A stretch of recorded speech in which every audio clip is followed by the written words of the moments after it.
I almost quit athletics at the beginning of med school, just coming back from the US. I was kind of grieving my life there. I was born in the US and was there for 2 weeks in the middle of a snowstorm in Minnesota as my parents finished up their time there. And for a long time I didn't necessarily feel an affinity. I've never actually been back to Minnesota, but then when the opportunity came to attend Stanford after high school, I was probably a little bit more open to it, and then, you know, since then, certainly some of my best friends in the world are from the US. My high school had an elite sports coordinator who did a trip around the US and kind of mentioned some of our athletes to different colleges, and, you know, happened to mention me at Stanford, and the coach sent me an email and said, you know, I've heard of you, I can see online, you know, how you're able to throw. Have you considered applying to the US? And I said no, I had not. I wanted to do undergraduate medicine in Australia. I said not really, but kind of we just said, what's there to lose? We'll give it a go. We'll do it for a year, and it's a scholarship, and then I can just come home.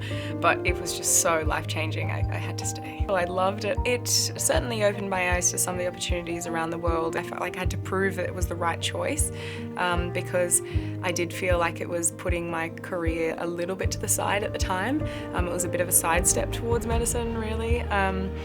And so I struggled with the pressure early on in the first few years, and also it wasn't looked highly upon by Athletics Australia, and it was not recommended by any of my advisors in athletics, because the reputation was that you go to the US, you overtrain, and you don't compete well. But it's really changed, the culture's really changed, and now we do follow the athletes in the US, and their results are posted all over Australia. But it wasn't the case only, you know, a few years ago. For athletics, the American system of college being able to do in tandem athletics and academics, I think, is unmatched.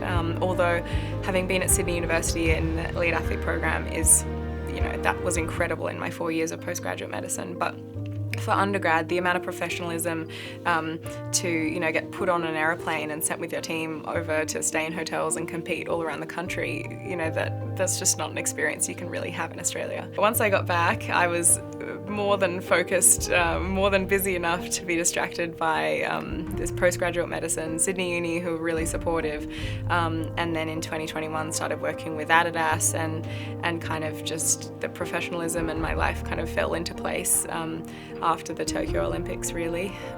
So yeah, but it could easily not have happened. I didn't have a coach in Sydney again, so I thought I was kind of on my own. So I stopped for a few weeks and almost gave up until kind of found Angus and his squad, and it just worked really well.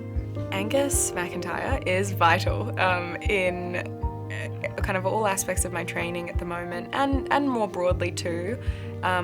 We've worked together now for almost 4 years, and I think he's just the perfect coach for me. I've worked with a number of coaches, and there wouldn't be another coach I can think of who would be so flexible and who would be so adaptive, and we just see eye to eye on priorities about what's important in life and in athletics. I really value that relationship.